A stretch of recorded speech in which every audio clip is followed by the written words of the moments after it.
Hola, ¿qué tal? Esta es una nueva videoclase para psicología social. Yo soy el profesor Sebastián Nicoletti y el tema que nos toca abordar hoy es el siguiente: crítica de la vida cotidiana, que también podríamos denominar psicología de la vida cotidiana. Mm, Probablemente a lo largo de esta charla les pueda dar algunos elementos más para darse cuenta que hay una leve diferencia entre ambas formas de denominarlo. Pero bien, eh, el tema entonces esencialmente es la vida cotidiana. ¿Y cómo se aborda esto desde la perspectiva de la psicología social específicamente? Entonces, para empezar tenemos que definir de alguna manera qué entendemos por vida cotidiana. Entonces, una manera más o menos resumida, pero que sirve para definir esto, es decir que la vida cotidiana es un transcurrir dentro de un espacio y un tiempo determinados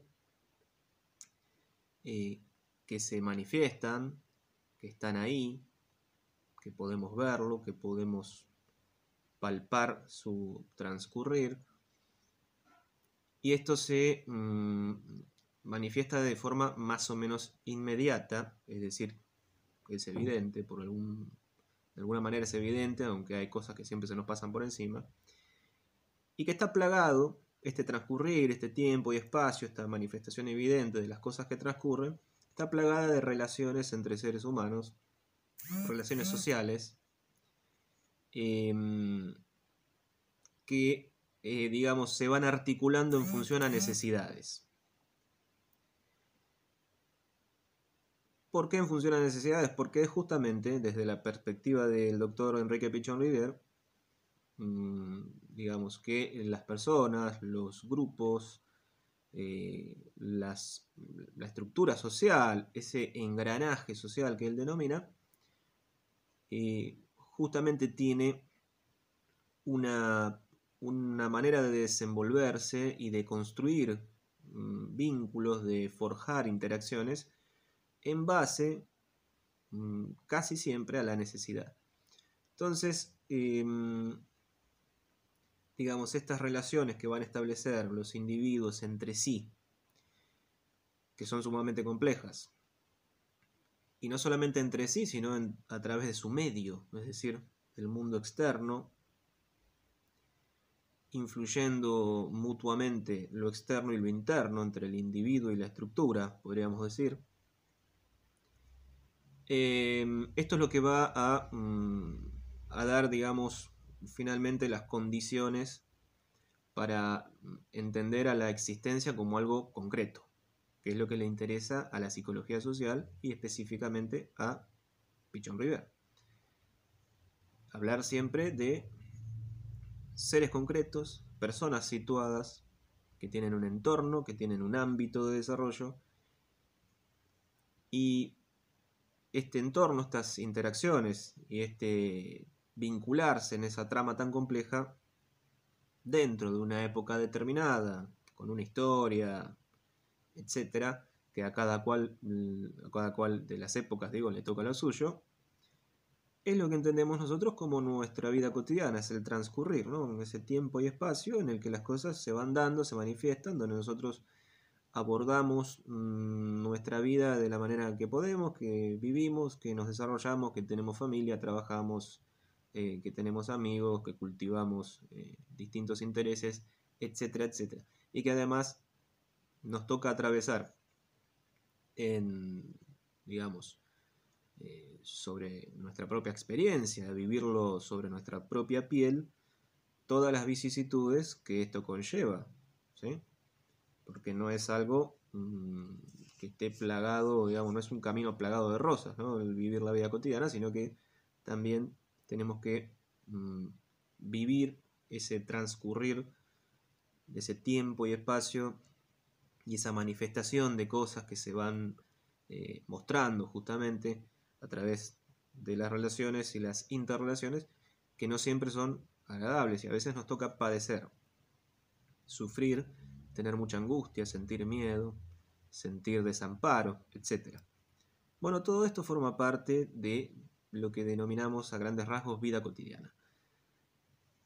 Ahora, hay por lo menos, vamos a mencionar, dos grandes líneas de pensamiento, dos grandes tradiciones que se han dedicado desde hace muchísimo tiempo, muchísimas décadas, a estudiar este fenómeno desde un punto de vista objetivo y de cada uno de los pensadores desde su estricta disciplina.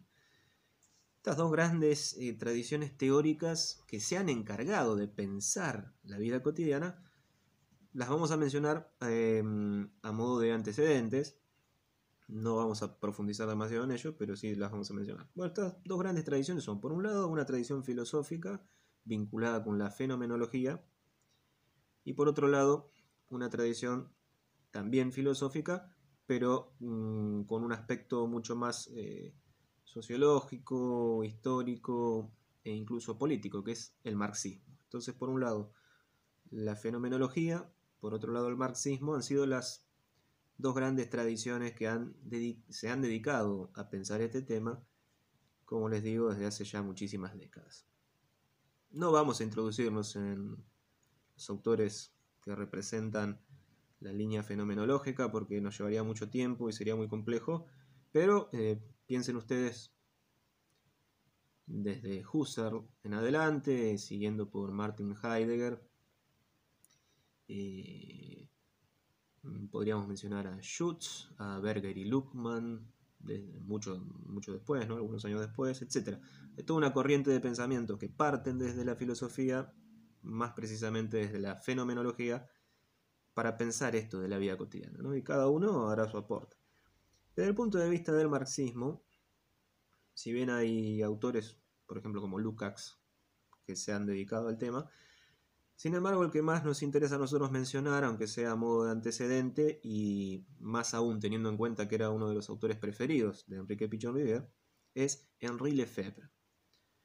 Henri Lefebvre, ¿sí? Este filósofo y sociólogo francés, y nosotros debemos recordar que claro, fue un pensador marxista, pero también le tocó vivir una época de lo que empezó a denominarse ya en esos años como post-marxismo, es decir, este esfuerzo intelectual de poder pensar los postulados, digamos, nucleares más importantes del marxismo, pero ya en un mundo que había cambiado completamente, ¿no? Estamos hablando del mundo de posguerra, después de la Segunda Guerra Mundial, inicios de los años 50 y lo que va a ser todo el devenir de la década del 60, donde va a haber muchos cambios, ¿no? Muchos cambios, cambios profundos además en las distintas sociedades del mundo.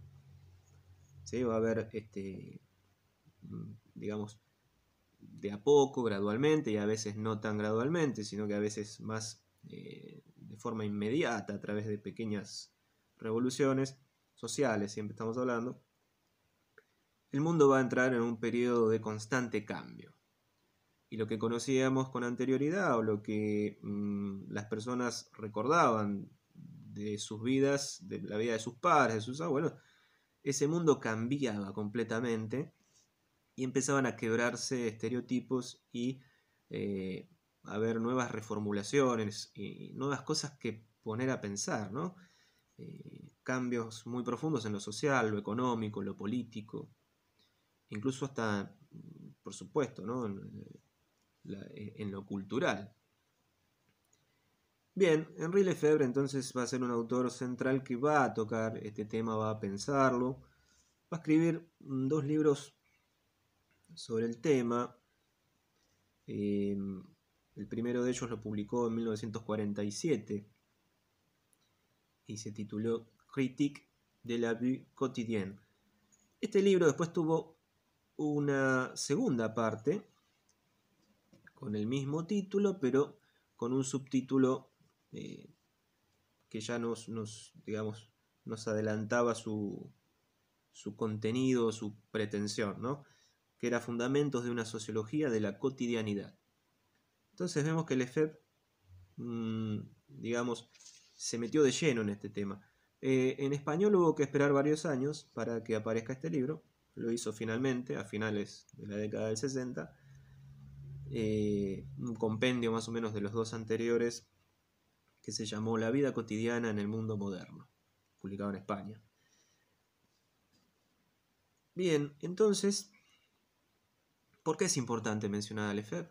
Porque Pichon Rivière va a ser un asiduo lector de Lefebvre y en algunos de sus postulados teóricos lo va a seguir. Lo va a seguir porque Lefebvre, a pesar de, digamos, de que se lo cataloga como un pensador marxista así sin más, digamos, sin hacer ningún tipo de matiz, en realidad sí habría varios matices que hacer, porque él, en algunos postulados del marxismo tradicional, Lefebvre fue muy crítico e intentó una relectura y una reformulación de muchos de los postulados de Marx. Entonces es interesante, es un autor interesante. Bien, entonces Pichon, siguiendo un poco a Lefebvre, va a concebir, él va a entender que lo que nosotros podemos resumir en esto que decimos vida cotidiana, hay una expresión de un determinado orden social. Tenemos que verlo de esa manera, ¿no? ¿Y de qué forma una persona que tiene la pretensión de, digamos, de buscar un cambio social, como era la pretensión que tenía Enrique Pichon Rivière, de qué manera podía él abordar este tema y llegar a por lo menos sentar las bases para la producción, aunque sea posterior, de ese cambio? Bueno, digamos, desde la posición de que le podían dar los medios de comunicación para que sus ideas pudieran difundirse y pudieran terminar teniendo un rebote muy interesante en lo que se denomina la opinión pública. Entonces, Pichon Rivière, entre mediados y finales de la década del 60, más precisamente los años 66 y 67 del siglo pasado, fue un articulista que trabajó en la revista Primera Plana. Primera Plana, una revista de mucho tiraje, de mucha difusión en aquellos años, muy importante, justamente en términos de opinión pública. Una revista que pretendía tocar temas de actualidad, pero también de política, de psicología, de sociología, etc. Entonces, contratan a Pichon Rivière, él les va a escribir una serie de artículos en estos 2 años. Algunos los firma él solo, otros los firma acompañado por Ana Quiroga, en coautoría. Resultado de esos 2 años de artículos en Primera Plana es que se publica finalmente en 1970 el libro Psicología de la vida cotidiana, que es justamente un compendio de todos estos artículos que él había publicado anteriormente en Primera Plana. Y es muy interesante porque en estos artículos, leyéndolos, encontramos cosas interesantísimas de un Pichon Rivière que ya en los años 60 tenía una visión, digamos, muy aguda sobre lo que estaba sucediendo, sobre el clima social, y que sorprendentemente muchos de los temas que preocupaban en esos años de mitad de la década del 60 podrían tranquilamente ser los mismos temas que nos preocupan hoy. Es más, algunos de los artículos de Pichon Rivière de esos años podrían leerse hoy y uno tranquilamente podría pensar que lo escribió la semana pasada. O sea, ese nivel de actualidad tienen, es impresionante. Pero bien, vamos a recordar algo. Digamos, ¿desde qué punto de vista Pichon Rivière aborda la vida cotidiana? Bueno, lo aborda desde su concepción tan particular y tan importante del vínculo. El vínculo, ustedes recordarán que Pichon Rivière lo reformula pensando originalmente en la relación de objeto de Melanie Klein, que él creía que era insuficiente. Entonces, teniendo esta concepción dialéctica que hay, digamos, intrínsecamente está unida a la concepción de vínculo, la interacción, que es de por sí dialéctica, repito, es un concepto que le va a permitir a él pensar las relaciones entre mundo interno y mundo externo, digamos, en esa compleja trama interaccional que se da entre los componentes de una sociedad. O sea, esto no pensando en un individuo, sino pensando justamente en grupos, determinados grupos que tienen determinada pertenencia, pero la noción de vínculo que subyace al análisis de cualquiera de estos grupos siempre parte de esta base, de que la interacción es metodológicamente y a nivel del análisis dialéctica. Y esta dialéctica lo que permite es poner, por lo menos hacer visible o poner en juego el mundo interno y el mundo externo. Esto, digamos, tenemos que tener presente que para Pichon Rivière el mundo interno son, digamos, aquellas cristalizaciones, por decirlo de alguna manera, de formas de conducirnos, de formas de reaccionar, que están muy, muy vinculadas con nuestras experiencias concretas y mayormente en el ámbito del grupo familiar cuando somos muy, muy pequeños. Esa forma de ir descubriendo distintos aspectos del mundo externo, de lo que me rodea, de mi ambiente, los vínculos con los padres, los hermanos, etc. Esas primeras impresiones de alguna manera van a ir formando en mi interioridad, en mi mundo interno,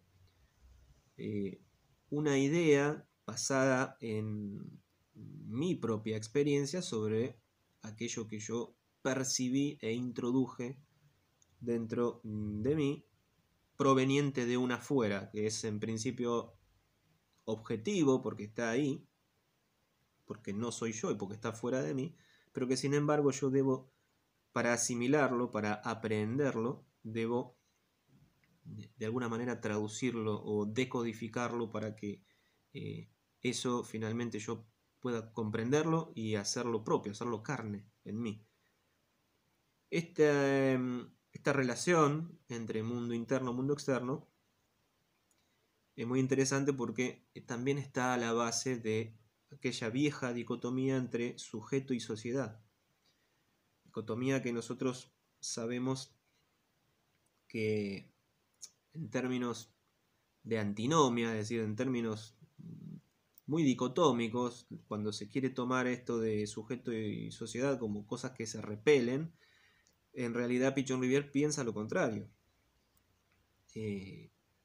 Piensa que el sujeto y sociedad, digamos, son de alguna manera una instancia superadora a la luz justamente de la interacción dialéctica. ¿Qué produce la interacción dialéctica entre un grupo de personas? Que vayan configurando una estructura que podríamos denominar una estructura social. Entonces, sujeto y sociedad no es en realidad una antinomia, aunque así se la presente y aunque así se la sienta en muchas experiencias personales que uno pueda tener, ¿no? Porque también es cierto que muchas veces uno se siente relegado o fuera o marginado, no perteneciente, y esto lleva indudablemente en algunos momentos a pensar a la sociedad como algo extraño, algo de afuera, ¿no? Incluso alienante, entonces que está ahí y que es hostil. Pero sin embargo hay sujeto, digamos, dentro de la sociedad hay sociedad porque hay sujetos. Es decir, esto más que una relación antinómica, lo que hay es una relación dialéctica interdependiente. Pero bueno, va a creer, Pichon Rivière va a estar convencido de que hay un nuevo campo, estamos hablando, ¿no?, que él está escribiendo en los años 60, hay un nuevo campo de la psicología, que es la psicología social, y este nuevo campo, esta nueva disciplina es la que debe encargarse del hombre en situación. Ese hombre en situación es un hombre justamente que pertenece a ese engranaje social, que está inmerso en esas interacciones múltiples, muy diversas y complejas, y que forma parte de un todo integrado que nosotros denominamos estructura social. Ahora, ese sujeto, ese hombre en situación, ese sujeto en situación, digamos, tiene que en su vida de todos los días ir asumiendo, y si puede, ir comprendiendo, no siempre se puede, ir comprendiendo todos aquellos cambios sociales que lo afectan, directa o indirectamente. Porque aunque no nos demos cuenta, aunque nos pase desapercibido, aunque sea un proceso inconsciente, pero muchas de las cosas, o todas, podríamos decir incluso, que suceden en la sociedad y que se dan en fenómenos interaccionales a través de la comunicación, etc., terminan por afectarnos de forma a veces bastante directa y a veces de forma muy indirecta, pero lo que no puede soslayarse es que los cambios sociales tienen un impacto. Y el mero individuo muchas veces se siente afuera de la acción de esos cambios sociales. Es decir, es algo que sucede, ¿no? Prende la televisión, prende la radio y escucha algo impactante y siente que no tiene participación, que es algo que pasó y simplemente se lo están avisando, ¿no? Muchas veces no sucede eso. Bien, entonces todos estos diversos fenómenos que Pichon Rivière va a abordar para escribir sus artículos, va a encontrar que hay un denominador común en todos estos fenómenos, que tienen que ver con ese alto impacto que producen los cambios sociales en el individuo y por ende en un grupo de individuos, y este grupo de individuos no es otra cosa más que un componente de la propia sociedad. Entonces se retroalimenta digamos, todo este engranaje. Justamente lo llama engranaje social, porque esto funciona como si fuera, lo naturalizamos, por supuesto, y pensamos que funciona como una máquina, ¿no? Como algo que está encendido y funciona ahí, independientemente de que nosotros obremos en función de hacerlo andar. Pero bueno, encuentra un denominador común de todos estos problemas, estos cambios sociales, estos impactos. Ese denominador es el malestar. Él lo denomina, hay un malestar subjetivo que se percibe en la calle, en la gente, en lo que sucede. Y este es el denominador común de los cambios sociales que está experimentando la gente en esos años. Ahora, claro, en esos años turbulentos, pensemos que en el año 66 digamos, va a tomar el poder Onganía, por ejemplo, ¿no? Entonces son momentos turbulentos donde está en discusión a ver qué va a pasar, si se va a mantener una especie de pseudo democracia, o si va a ser un gobierno autoritario. El país está en un proceso de desarrollo, hay quienes, digamos, apelan a la modernización de la Argentina, y están mirando modelos justamente de afuera, foráneos. Hay una muy palpable incertidumbre, que es esto que yo les marcaba, de que estamos hablando de hechos que sucedieron hace muchas décadas, en el caso de los artículos de Pichon Rivière, pero que perfectamente pueden traspolarse al día de hoy, ¿no? Angustia, incertidumbre, falta de horizonte, no saber qué va a suceder, una fuerte sensación justamente de malestar, ese malestar, ¿no?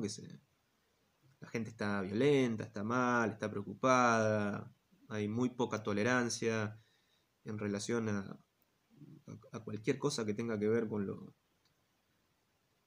social, etc. Bueno, la gente está como un poco harta, entonces ese hartazgo tiene que ver evidentemente con todos esos cambios sociales que vamos experimentando en el día a día. en la cotidianidad de nuestro quehacer. O sea, no es algo que podamos analizar porque se manifiesta ahí inmediatamente y lo tenemos que vivir, lo padecemos, lo vivimos, lo sentimos en nuestra propia piel y le va pasando a nosotros, a un conocido, a un familiar, a una persona que queremos, a un vecino o a un extraño, pero lo vemos ahí, tenemos los medios de comunicación para ver justamente las redes sociales, etc. Entonces sabemos que hay muchas cosas que están sucediendo, todo eso de alguna manera nos afecta. Y produce este malestar, esta sensación de crisis. Esta sensación de crisis que, digamos, es real en términos de que la vivimos de esa manera, como una crisis.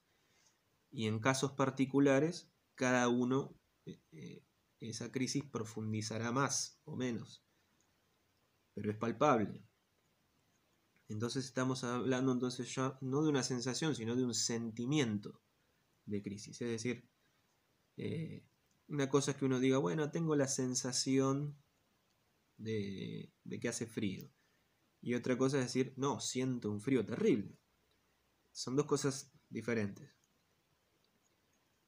Bien, entonces, tomando este denominador común, Pichon Rivière lo que va a empezar a desarrollar es que los cambios sociales, el shock que producen los eventos que están modificando la vida cotidiana de la gente, que esta inseguridad de no saber qué va a suceder, la incertidumbre con el gobierno, con la economía, con esa crispación social que se vive en la calle, etcétera, todo ese malestar, esa crisis lo que va a producir justamente es un profundo sentimiento de inseguridad. Inseguridad que no es, digamos, en un solo aspecto de la vida, sino que inseguridad incluso en no saber qué va a suceder, qué va a pasar el mes que viene, qué va a pasar, no sé, en el corto plazo, etcétera. Entonces, estos cambios sociales generan estos impactos y producen estos efectos. Por ejemplo, algo que menciona Pichon Rivière y que es interesante para analizar, si nosotros queremos hablar de crítica de la vida cotidiana, es el papel que juega esta enorme confusión que hay en la sociedad acerca de los roles sociales. Pichon Rivière está hablando de algo muy específico, está hablando de la familia, del grupo familiar, y está hablando también de las relaciones de pareja, y está hablando también de las primeras manifestaciones en los adolescentes a la hora de formar parejas. Es un tema muy complejo. Y él se pregunta ¿a cuánto de lo psíquico atañe toda esta confusión de roles? ¿No? Pensemos que en los años 60 es la época en que, por ejemplo, llega la píldora anticonceptiva, hay una cierta revolución sexual, una cierta liberación de algunos estereotipos femeninos que se ponen en franca discusión, cuando no en quiebre absoluto. Y esto, claro, va produciendo cambios inmediatos, ¿no? Digamos, empieza a haber muchísima, bueno, al principio de a poco, pero empieza a haber gradualmente mucha más presencia femenina en las universidades, por ejemplo. No porque antes no quisieran ir, sino que porque, digamos, había como un prurito, digamos, como un social que, digamos, de alguna manera había un esquema muy cristalizado que venía de muy atrás, de pensar el rol de la mujer en función a, bueno, a los quehaceres del hogar, a la crianza de los niños, etc. Esto está profundamente arraigado y empieza a haber una discusión acerca de los roles sociales en relación a la pareja, en relación al matrimonio, la familia, etc. Esto Pichon Rivière lo manifiesta en sus artículos claramente y forman parte de este pensar la vida cotidiana de manera no acrítica, es decir, absorbiendo lo que sucede como diciendo, bueno, está pasando esto, sino de una forma crítica, es decir, ¿qué está sucediendo? ¿Por qué sucede? ¿Y qué efectos produce? Y más interesante aún, si se llega a un diagnóstico, ¿qué se puede hacer? Bien, entonces también dentro de la incertidumbre, de esa falta de horizonte previsible, también estaba la gran confusión de los roles sociales, porque empieza a haber una confusión, ¿no? Una ruptura. Esto es algo que se ha exacerbado con el paso de los años y hoy en día también es algo que, digamos, se pone en juego, ¿no? No hay que creer que esto ya pasó, ya quedó lejano, esto sucedió a finales de los 60. No, hoy en día pasan cosas similares. Pasan cosas similares, por ejemplo, con el denominado lenguaje inclusivo, por ejemplo, ¿no? Con las distintas agrupaciones que tienen que ver con la defensa de ciertos derechos en relación a las mujeres, las agrupaciones feministas, etc. Esto es algo que está en discusión también hoy. Muchísimas décadas después, sigue habiendo una discusión de fondo donde lo que está ahí justamente, que es el motivo que promueve la discusión, es el repensar las funciones sociales en relación a los roles. ¿Sí?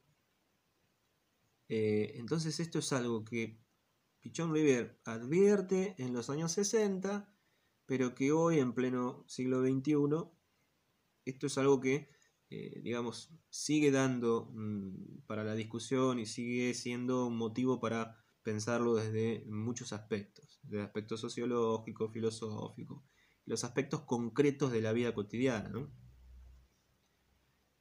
Bien, entonces, ¿qué más le va a llamar la atención a Pichon Rivière en relación a la vida cotidiana? Bueno, podemos decir que él va a mencionar, por ejemplo, lo que él denomina una inseguridad básica. Hay, de hecho, una inseguridad básica producto de esos mismos cambios sociales, de la falta de pericia de la persona que no logra esclarecer lo que sucede, que no se da cuenta, que no tiene tiempo además, ¿no? Porque uno está ocupado en muchísimas cosas, en el hogar, la familia, el trabajo, las cuentas, las deudas, etcétera, la salud. Uno está ocupado en muchísimas cosas y claro, hay otras cuestiones que se van escapando, que uno no llega a analizarla. Es todo muy... Todo pasa muy rápido. Entonces va a mencionar Pichon Rivière que esta inseguridad básica es consecuencia de un incremento del miedo. Sentimos miedo. Ahora ese miedo puede ser consciente, plenamente consciente, o puede ser un miedo inconsciente, que incluso que lo neguemos. Pero ese miedo está. Ese miedo va a dar lugar a otros fenómenos que se desprenden de él que Pichon Rivière los caracteriza como enfermedades sociales del momento. Dicen, ¿qué es lo que estamos padeciendo? Enfermedades sociales del momento. Esto es una enfermedad social. Tenemos miedo. ¿De qué? Bueno, miedo de quedar sin trabajo, por ejemplo. Miedo de no saber si la plata me va a alcanzar. Miedo de no saber si voy a poder pagar mis deudas o voy a perder mi casa. O otro tipo de miedos, por ejemplo, que también están relacionados con lo económico, pero en este caso que vivimos nosotros están relacionados con la salud. Miedo de no saber, no tener realmente la certidumbre de si me voy a enfermar, si no me voy a enfermar, si voy a estar grave, etc. Por eso les digo que es tan presente el trabajo de Pichon Rivière que lo podemos leer al día de hoy, ¿no? Nosotros también estamos viviendo una situación de miedo, y no de ahora, sino que estamos viviendo hace ya un año y medio o más. ¿Qué produce esto que denomina y que nace esa inseguridad básica que nace del miedo y que va en relación a ese miedo mismo, va a ir produciendo otros fenómenos relacionados, y que Pichon Viver la menciona como enfermedades sociales del momento. ¿Qué es lo que va a producir? Lo que va a producir, lo más grave que va a producir, va a decir Pichon Viver, es una pérdida de la identidad. Pérdida de la identidad que se va a ver de manifiesto en un momento de crisis total, donde nos preguntamos, o paramos un momento de todo ese trajín acelerado y decimos, bueno, no sé qué estoy haciendo, no sé quién soy, no tengo idea qué hago acá. Esa crisis identitaria muy, muy profunda, que puede llevar incluso a situaciones, digamos, de angustia muy, muy pronunciada, y que tiene que ver con esto, justamente con el encontrarnos en que no podemos, la realidad nos pasa por encima y no podemos entender ni qué está pasando, ni cómo vamos a salir de esto. Entonces esto es muy importante, ¿no? Repasemos un poco.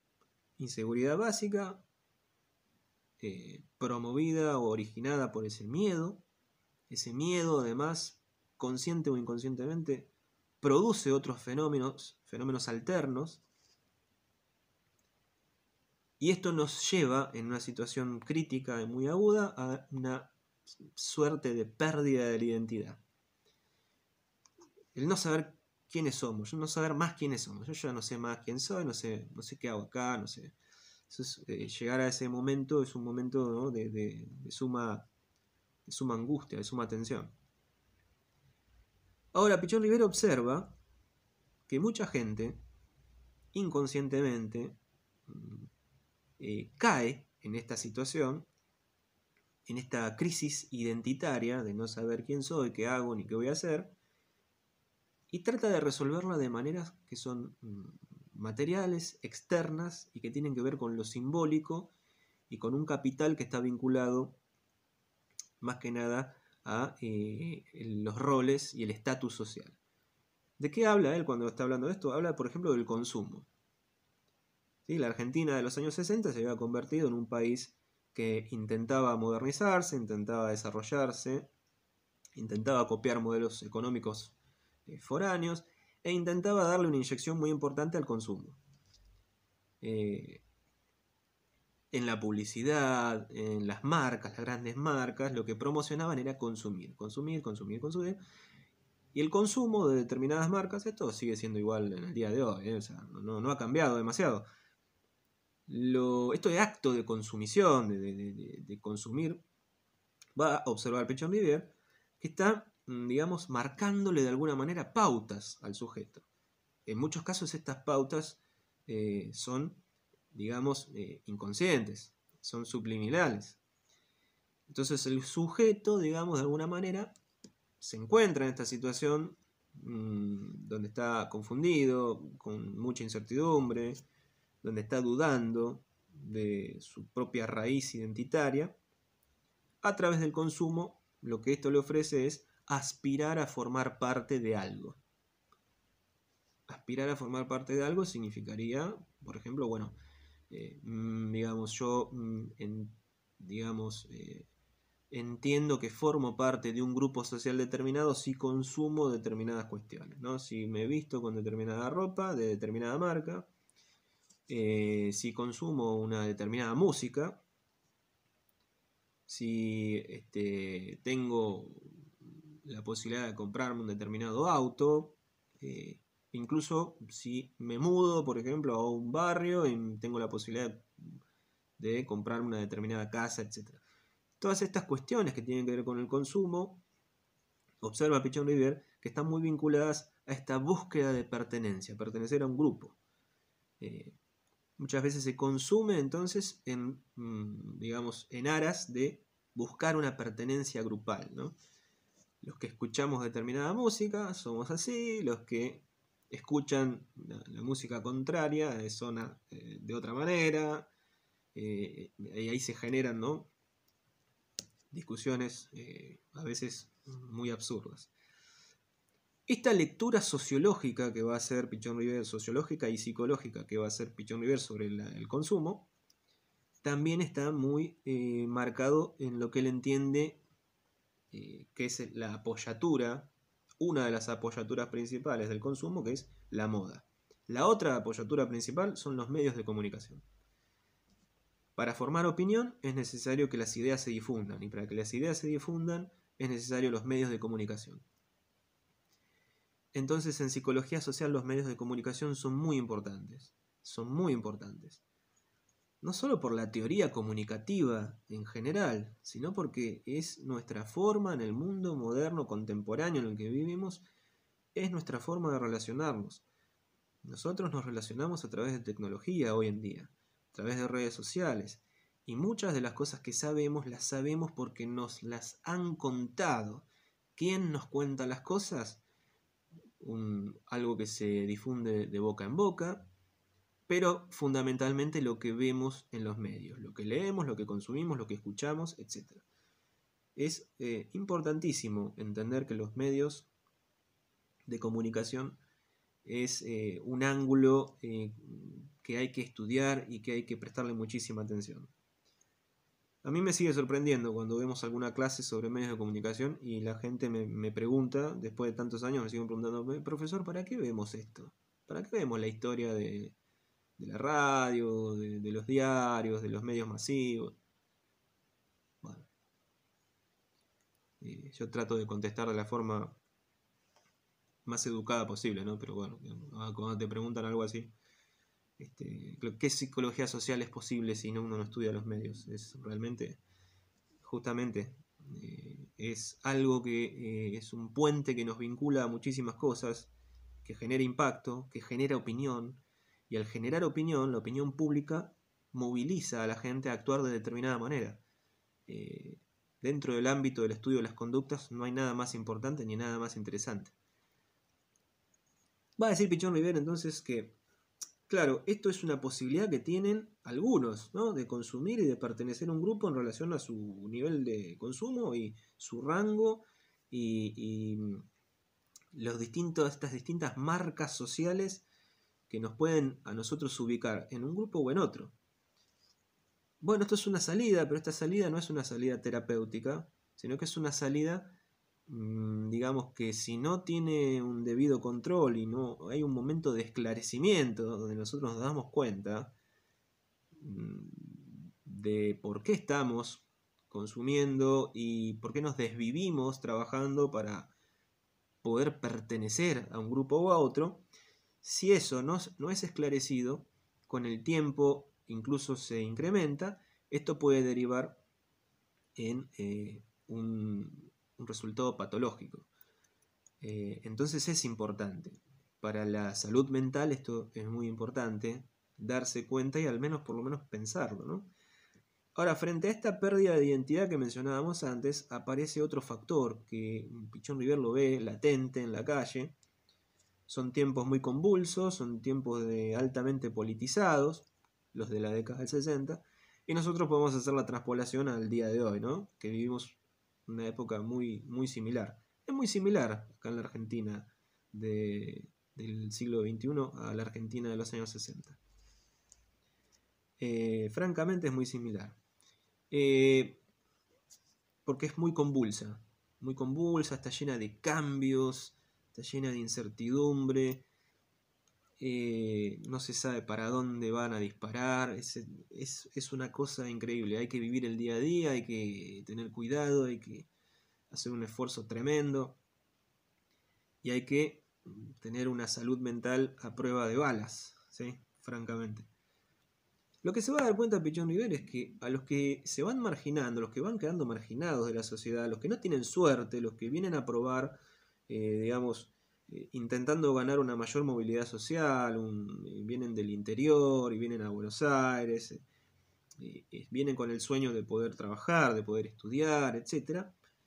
A medida que sus sueños se van quebrando, porque algunos lo alcanzan y otros no, entonces nosotros pensamos en esos que no lo alcanzan, van quedando en el camino, van bajando, digamos, la vara de sus anhelos, de sus sueños, de sus deseos, y si no les va lo suficientemente bien, terminan siendo, digamos, empleados que están precarizados, terminan siendo gente que queda al margen de esto que hablábamos antes, del consumo, por ejemplo, o del consumo muy específico.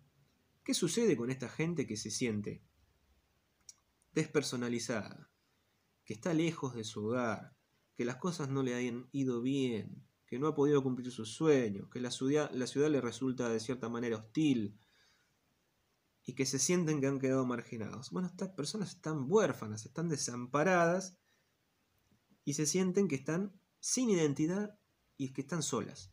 Bueno, va a decir Pichon River, este es el caldo de cultivo perfecto para los partidos políticos.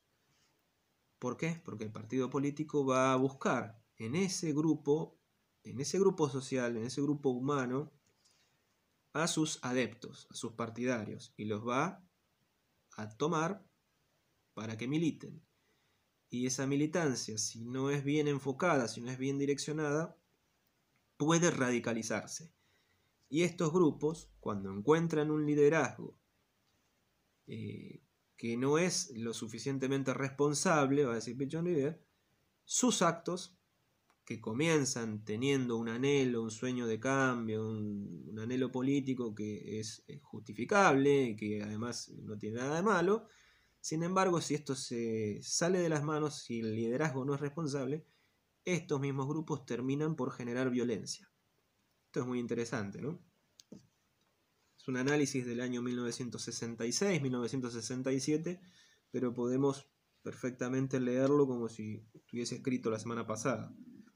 Entonces, el grupo, va a decir Pichon River, es capaz de restituirle al sujeto su identidad que el sujeto creía perdida. ¿A través de qué? A través de todas estas promesas, a través de nombrarlo, a través de darle visibilidad. ¿Sí? Bien, todo esto que estamos viendo está fuertemente amalgamado con todo aquello que denominamos vida cotidiana, porque esto es algo que sucede todos los días y que termina teniendo impacto en todos nosotros. Por más que miremos para otro lado, o por más que escondamos la cabeza, estas cosas suceden y estas cosas, digamos, como formamos parte de ese engranaje social, terminan por afectarnos, directa o indirectamente. Es por eso que la idea, la propuesta es que aquellas cosas que nosotros creemos naturales, que suceden porque sí, que ya está funcionando, que hay un aparataje que mueve todo y que nosotros no tenemos nada que ver, ¿no? Uno dice, bueno, yo trabajo, yo vivo mi vida tranquilo, no me meto con nadie. Y uno termina por convencerse de que no es parte funcional de ese engranaje. Pero la verdad es que si reflexionamos, justamente pensar la vida cotidiana nos lleva a la reflexión, a observar los hechos que acontecen a nuestro alrededor de una forma crítica. Y sobre todo, una cuestión que Pichon River marca mucho es la siguiente. Él se guía por el psicoanálisis. Él dice, si viene un paciente a mí con un problema, mi responsabilidad como médico, como psicoanalista, es al menos brindarle las herramientas suficientes para que esa persona se esclarezca. Es decir, viene con un problema, yo le doy las herramientas para que salga esclarecida. Es decir, para que se dé cuenta de su problema, del origen de su problema, de la estructura de su problema, de los posibles caminos de solución, etc. Con el análisis de la vida cotidiana y con la crítica de la vida cotidiana sucede lo mismo. Una vez que dejamos de lado esa concepción, digamos, de naturalizar absolutamente todo lo que sucede, cuando paramos a reflexionar, cuando miramos los hechos de forma crítica, es ahí donde podemos, digamos, tener el tiempo y las herramientas para poder esclarecernos, para poder decir, bueno, pero ¿qué está pasando? ¿Por qué pasa esto? ¿Y por qué estoy metido yo en esto? Entonces, el esclarecimiento es ese momento preciso en que nos damos cuenta. El darse cuenta es muchas veces el primer paso para poder operar en búsqueda de un cambio, ¿no? Quiero cambiar algo en mi vida, bueno, primero tengo que darme cuenta qué es lo que estoy haciendo mal. Bien. Después nos va a hablar Pichón Rivière, pero esto no lo voy a mencionar demasiado porque tiene que ver justamente con lo que veníamos tratando acerca de la violencia social. Lo que sí voy a decir es que Pichón Rivière es muy específico. Él dice, esto puede generar, y de hecho genera violencia, cuando el liderazgo no es un liderazgo que está orientado a, digamos, poner todo lo que tiene de sí para tomar lo que le sucede a la gente como un emergente, trabajarlo, reelaborarlo, esclarecerlo y brindarle nuevamente a la gente las herramientas para que pueda salir de esa situación. Cuando el liderazgo político no hace esto y hace lo contrario, que es decir, aprovechar la confusión, aprovechar el miedo, aprovechar la incertidumbre, utilizarla para su propio beneficio, entonces ahí es cuando nos encontramos frente a liderazgos que son irresponsables y que terminan sí o sí en una carga de agresión tal que esa carga de agresión no tiene otra forma de dispararse y de salir que no sea violenta. Esto ha sucedido no en la Argentina de los últimos 60, 70 años, esto ha sucedido en la historia del mundo y de la humanidad. No necesitaba Pichón Rivière descubrirlo esto como si fuera que descubrió la pólvora. Esto sucede porque el ser humano actúa de esa manera en muchas ocasiones, en muchos momentos. La historia está llena de ejemplos. Bien, entonces, la importancia fundamental que le da Pichón Rivière a la comunicación es esta. ¿Qué hacen los medios de comunicación con lo que sucede, por ejemplo, a nivel gubernamental? Bueno, lo da a conocer, lo muestra. ¿Sí? Es como muchas veces los periodistas dicen, nosotros contamos lo que pasa. Bien. Resulta que hay muchas veces en que este contar lo que pasa se hace, ustedes saben, de forma no siempre con la mejor voluntad ni de la mejor manera, sino que se hace buscando intereses, operando, ¿verdad? Para un lado y para el otro.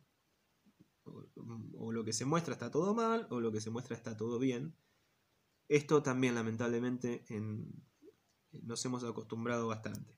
Bueno, hay que desacostumbrarse, hay que perder la naturalidad con que tomamos eso y analizarlo, reflexionar sobre eso. Reflexionar sobre lo que los medios nos brindan.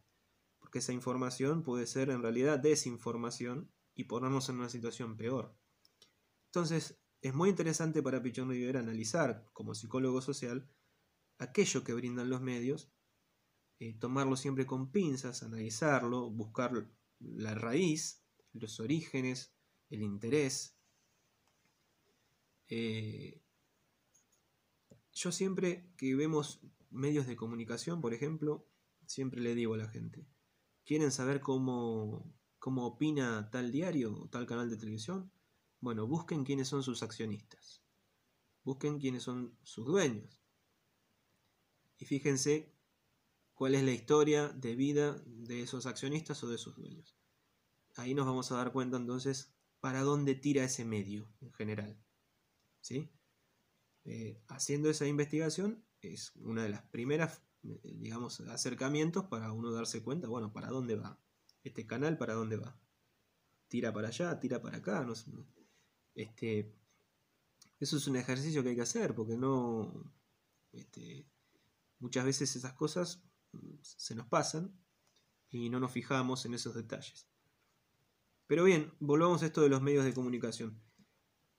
Muchas veces esa confrontación, esto lo dice Pichón Rivière, que hay entre el pueblo y el gobierno, es también una confrontación que está mediada, porque los medios de comunicación generan opinión, son generadores de opinión. Y nosotros sabemos, además de esto, que hay diversas personalidades que salen a decir algo en un medio y esas personalidades se las escucha. Estos son también generadores de opinión. Por eso cuando hay una cámara y un micrófono no es,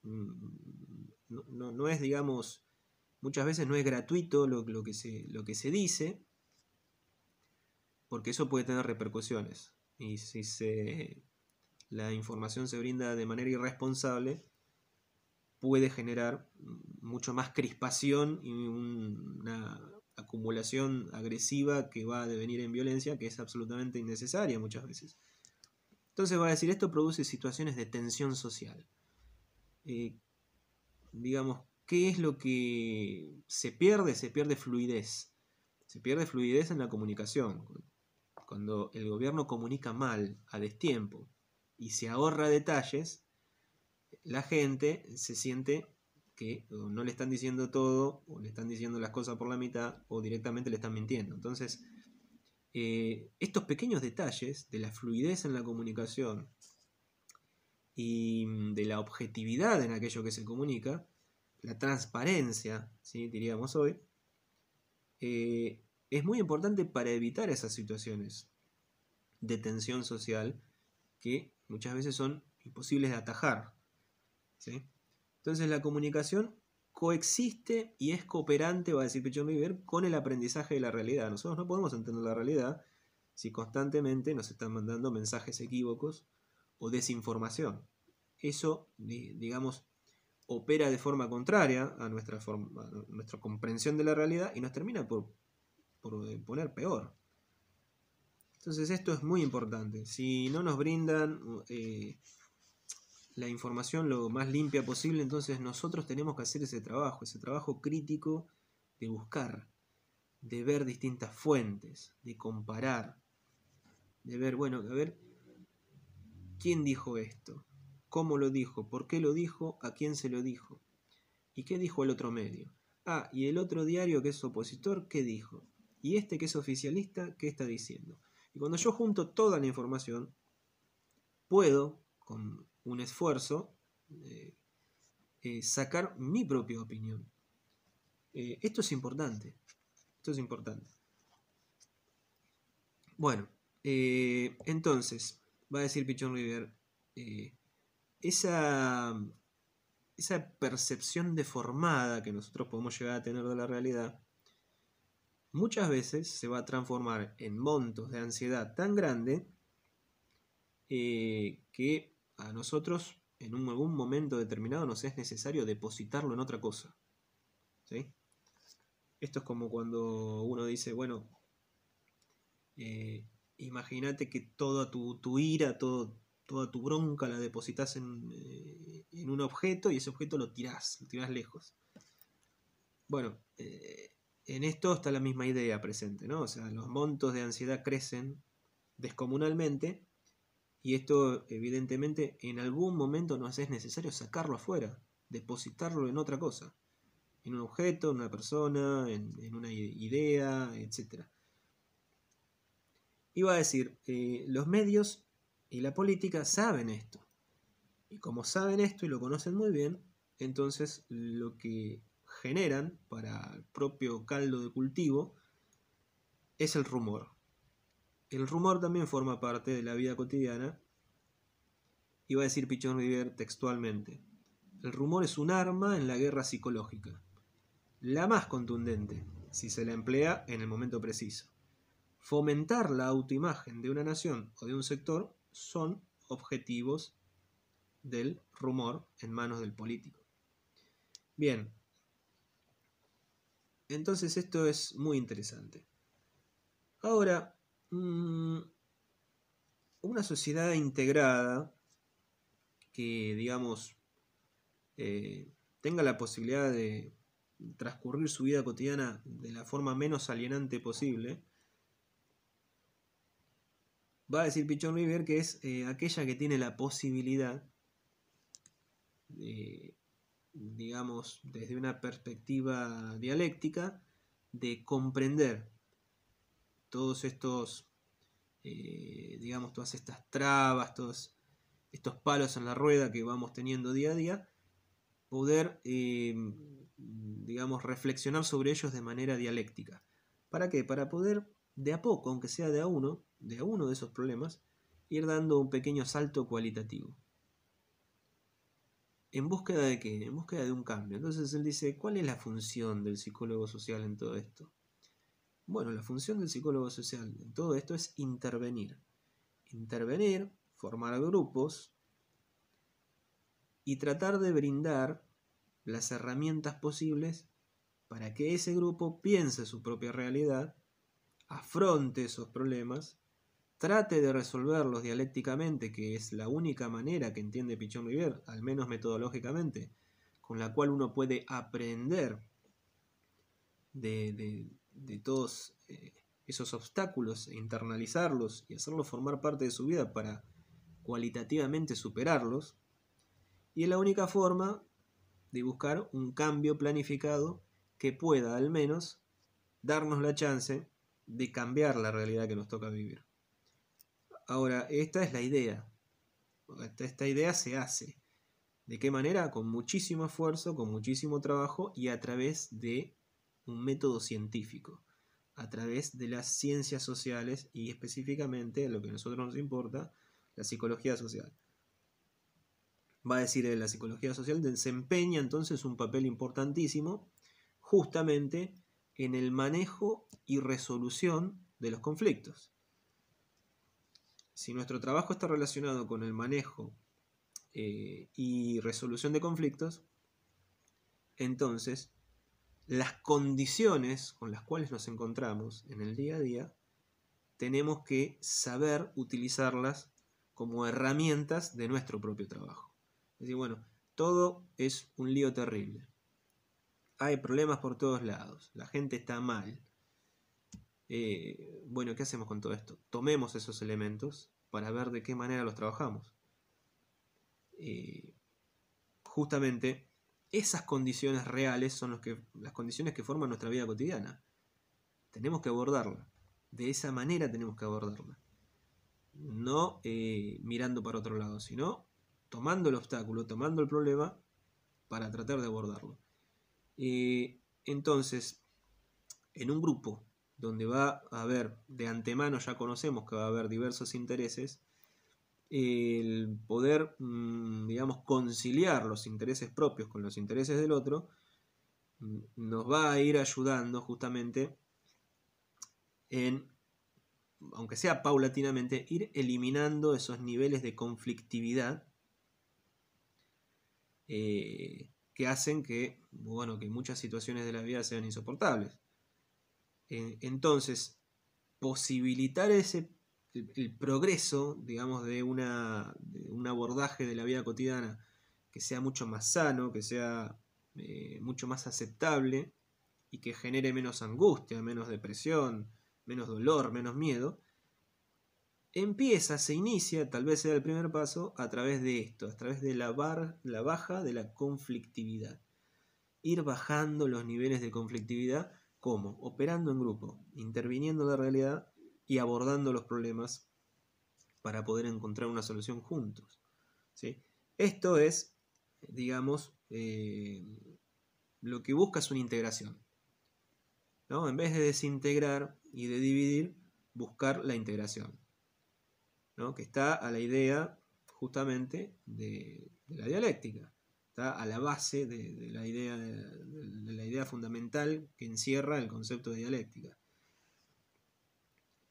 Bien, nosotros entonces podemos decir que en líneas generales, ya para terminar, la tarea entonces del psicólogo social frente a la reflexión sobre la vida cotidiana es justamente intervenir para lograr un esclarecimiento. Eso que yo les decía antes, que Pichon Rivière decía, bueno, viene a mí una persona con un problema, yo como mínimo le tengo que ayudar a esclarecer qué le pasa. No solucionarle el problema. Esclarecerlo o darle las herramientas para que esa persona se esclarezca. Esto es un término que se usa mucho en psicoanálisis. El esclarecimiento, es el darse cuenta, el decir, bueno, ¿por qué estoy así? ¿Qué me pasa? Y bueno, el darse cuenta lleva un trabajo. A veces lleva mucho tiempo, es muy arduo, pero bueno, resolver las contradicciones y que ese trabajo de resolver contradicciones nos conduzca a un cambio que nos pueda posibilitar una mejor situación, o al menos estar en, digamos, llegar a una situación en que estemos más cómodos y con menos ansiedad y con menos miedo, etcétera, y bueno, vale la pena ese camino recorrerlo, ¿no? Y nosotros profesionalmente, además, bueno, debemos promoverlo, ese tipo de caminos. Bien, yo con esto entonces lo dejaría acá y les diría que, bueno, quien tenga la posibilidad de leer el libro de Pichon Rivière sobre la psicología de la vida cotidiana, es muy interesante. Como les digo, se van a encontrar con... El libro está formado por artículos, se van a encontrar con artículos muy interesantes, y que a pesar de que fueron escritos entre mediados y finales de la década del 60, tienen muchísima actualidad leerlos hoy en día. Después hay otro libro que se hizo en relación a un número de clases.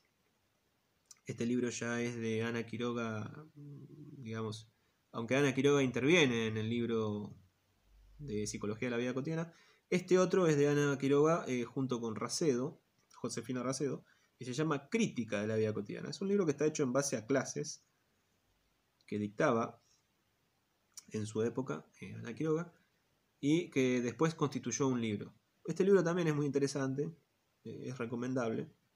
Es un libro que tiene una orientación diferente, es mi opinión, una orientación diferente porque es un libro que dirige de alguna manera sus ideas hacia una concepción de la vida cotidiana que para mí hace énfasis en la conflictividad y se basa en la hipótesis del conflicto, digamos, y eso es a mí personalmente lo que no termina por convencerme, pero sí reconozco que es un muy buen libro y que es muy interesante leerlo.